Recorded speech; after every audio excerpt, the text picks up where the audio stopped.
লেগেছে সজল ঘোষ আমাকে কমপ্লিমেন্ট দিয়েছেন। ওনার ধারণা যে আমি যদি ভোটে হারি, যদি আমি এমএলএ এমপি না হই, তাহলে দরকার হলে আমি হকারই করব, কিন্তু আমি কখনো সজল ঘোষের মতো 3টে দল ঘুরে বেড়াবো না। আজকে তৃণমূল, কালকে কংগ্রেস, পরের দিন বিজেপি, এসব করবো না।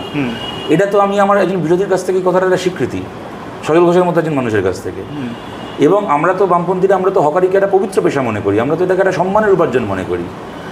আমরা তো নিজেদেরকে পণ্য বানিয়ে হকারি করায় বিশ্বাস করি না, যে আজকে সিপিএমের পার্টি অফিসে গিয়ে বলছে আমাকে নেবে, তারপর তৃণমূলের পার্টি অফিসে গিয়ে বলছে আমাকে নেবে, তারপর বিজেপির পার্টি অফিসে গিয়ে বলছে আমাকে নেবে, কাউন্সিলর করে দেবে, এমএলএ করে দেবে, কংগ্রেসের পার্টি অফিসে গিয়ে বলছে আমাকে নেবে।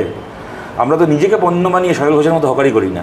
সজল ঘোষ এরকম নিজেকে পণ্য বানিয়ে বিভিন্ন পার্টি অফিসে নিজেকে বিক্রি করেছেন, আমরা তো সেটাই বিশ্বাস করি না। যে হকার একজন মানুষ, তিনি তো সব করে হকার হননি।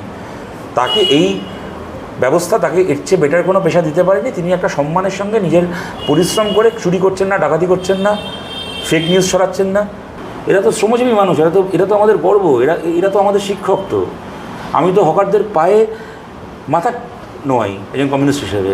আমার মধ্যে সেই ক্ষমতা নেই একজন হকারের যে যোগ্যতা আছে।